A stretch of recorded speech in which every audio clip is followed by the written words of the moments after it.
ఇంత ఏల అస్మత్ పితామహుడు కురుకుల ఉద్యుడైన ఈ శాంతనుడు శివ సముద్రుడు మరియు గంగాగర్భమ జనించలేదా? ఈయనదే కులము.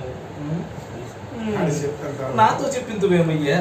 మా వంశుడు మూలపురుషుడైన వశిష్ఠుడు దేవవేశ్యకు ఊరవశీ పుత్రుడు కాడా? అతడు పంచభుజాతి కన్యాలను అరుణుకుంది శక్తిని, ఆ శక్తి చండాలాంగుని ఎందు పరాశరుని, ఆ పరాశరుడు పల్లిపడిచిన మంచి గంధి ఎందు మా తాత వ్యాసుని, ఆ వ్యాసుడు విధవరాండ్రైన మా పితామహి అంబికతో మా తండ్రిని, పినపితామహి అంబాలికతో మా పినతండ్రి పాండురాజుని, మా ఇంటి దాసితో ధర్మ నిర్మాణ జనుడని మీచే కీర్తించబడుతున్న ఈ విధుల దేవుని కనలేదా? సందర్భావసములను బట్టి క్షేత్ర బీజ ప్రాధాన్యములతో సంక్రమించిన మా కులవంశము ఏనాడో కులహీనమైనది కాగా నేడు కులము అని వ్యర్థవాదములు. ఓహో, రాచరికం అర్హతను నిర్ణయించున్నది. అటులైన మా సామ్రాజ్యంలో సస్యశ్యామలమై సంపద విరామమై వెలుగొందుతున్న అంగరాజ్యములకు ఇప్పుడే ఇతర వృద్ధాభిషక్తిని గావిస్తున్నాను. సోదర దుశ్శాసన అనగ్రాంత శిఖర గిరీడమును వేగమును తెమ్ము.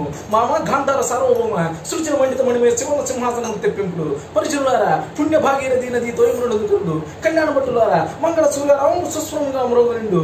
వందమారులారా ఈ కర్ణ మహారాజును కైవరముగా ఇంపుడు. పుణ్యాన్యులారా ఈ రాధాసుతులకు కపాల భాగమును కస్తూరి తిలకమును సిద్ధి బహుజన సుకృత పరిపాక సంబంధ కవచ వచ్చ వైడూర్య ప్రపంచానికి వంచలు చలవేగా వీరగంధం విద్యరాల్పుడు. నేను ఈ సక్రమ సహాంతన మా సమక్షమున పండిత పరిచయ మధ్యమున ఈ కుల కలంక మహాపంకిలమును శాశ్వతముగా ప్రక్షాళన గావించదని.